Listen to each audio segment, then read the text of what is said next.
My name is Grace Carter.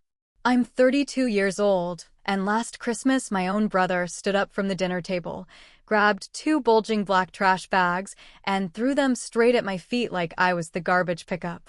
One of them hit my leg with a dull, heavy thud, splashing mud and snow onto my jeans. The table went quiet for a split second, and then I heard the reactions people try to hide but never really can.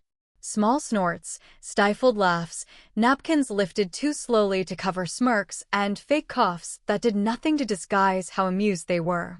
My brother looked right through me and said, without hesitation, that I wasn't family anymore and that neither I nor my child belonged there. I felt my daughter flinch behind me, her small fingers gripping my coat as if she could disappear into it, but no one even acknowledged her presence as if she were a real person. My mother finally stood up, slow and deliberate, like she was exhausted from pretending.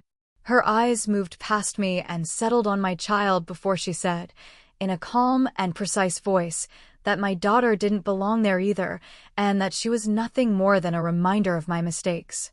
My chest burned with humiliation, but I didn't cry.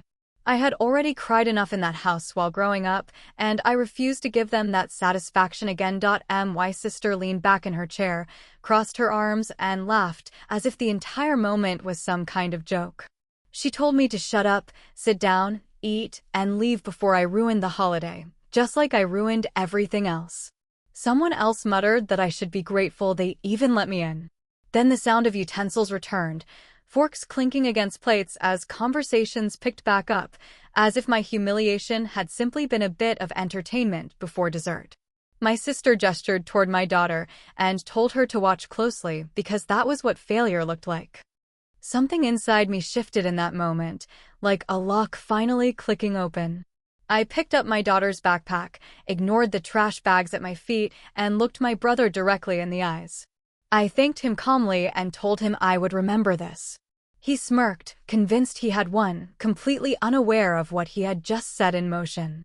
I took my daughter's hand, turned my back on all of them, and walked out of that house without yelling, without slamming the door, without causing a scene. I simply left, and somehow that quiet exit scared them more than any outburst ever could have. Before I explain how that night became the turning point they never saw coming, and how every word they threw at me ended up costing them more than they ever imagined, tell me where you're watching from and what time it is for you right now.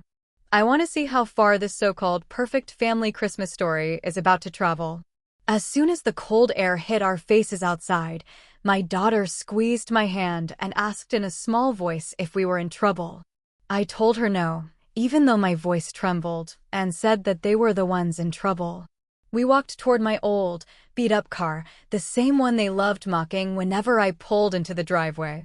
I buckled her into her seat with shaking hands and sat behind the wheel, my heart pounding so loudly it felt like I could hear it echo in my head. For a brief moment, I almost did what I had always done.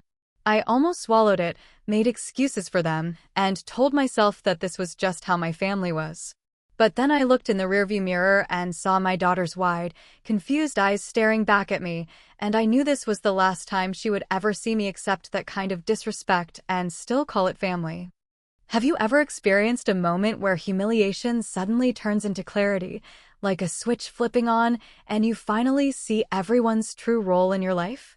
Growing up, my brother Jake had always called me the mistake, and my mother, Barbara, made sure to remind me of every poor decision I'd ever made, from the man I dated at 19 to getting pregnant with my daughter, Lily, without being married.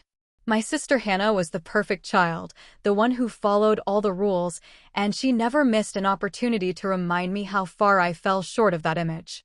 I was always treated like the family's cautionary tale, and that night they finally decided to cast me as the villain. For the first time in my life, I did something I had never dared to do before. I took out my phone and opened the video I had started recording the moment we walked into the house.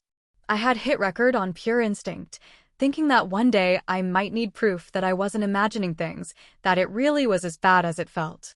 The footage showed everything. The trash bags, the words about not belonging, my mother calling my daughter a mistake, and the sound of their laughter. Watching it made my stomach turn, but it also gave rise to something I wasn't used to feeling in that house. Power. That night, after we checked into a cheap roadside motel, Lily fell asleep almost instantly, curled up under a thin blanket while the heater rattled in the corner. I sat on the edge of the bed, staring at my phone like it might explode in my hands. Every instinct I had told me to minimize what happened, to excuse it, to tuck it away and survive like I always had. That was the version of me my family counted on. Quiet, grateful, easy to discard. But when I looked at my daughter sleeping, her brow still faintly creased like she was trying to understand something too heavy for her age, I knew that version of me was gone. My phone buzzed again. It was Claire. I called her back and told her everything, slowly this time, letting the words land where they hurt. She didn't interrupt. When I finished, she said something that changed how I saw that night forever. She told me it wasn't just cruelty, it was abuse dressed up as tradition, and that if I kept protecting people who were willing to dehumanize my child, then I was teaching Lily that love meant endurance instead of safety. That sentence sat in my chest like a weight. I realized that as long as I stayed silent, I was participating in my own erasure. The next morning, while Lily ate cereal on the motel bed and watched cartoons, I opened my laptop and watched the recording again from start to finish. This time I didn't look away. I saw the way my brother enjoyed the moment, the way my mother's voice never wavered, the way my sister treated humiliation like a punchline. I backed the video up in multiple places, not because I wanted revenge, but because I finally understood something I had never allowed myself to believe before. Evidence changes power. Silence only protects the people who hurt you. Out of curiosity, I searched my family online. The Christmas farm dominated the results. Articles, interviews, glowing community posts about tradition, values, and legacy. Smiling photos of my brother, my mother arranging decorations, my sister laughing with customers. It felt surreal seeing how carefully curated their image was compared to the reality I had just lived. That's when it hit me. They didn't just care about family. They cared about how family looked. And that meant their reputation wasn't just pride, it was leverage. With Claire's help, I started quietly planning. I didn't post the video right away. Instead, I created an anonymous account and shared pieces of the story without names or faces, just enough truth for people to recognize themselves in it. Messages started pouring in from strangers who had lived versions of the same holiday nightmare. Parents who had been shamed. Children who had been blamed. People who were tired of pretending that blood excused cruelty. Every message made me feel less alone and more certain that I wasn't imagining the damage my family had done. At the same time, I contacted a lawyer and revisited documents I hadn't looked at in years, papers I had signed when Lily was a baby and I was exhausted, overwhelmed, and still desperate for approval. Reading them now, with clear eyes, made my stomach drop. I hadn't just been pushed aside emotionally. I had been maneuvered out of my rightful share of the family business under the guise of temporary management. Temporary that never ended. It was betrayal layered on top of humiliation, and it explained why they felt so comfortable throwing me away. They already believed they owned everything.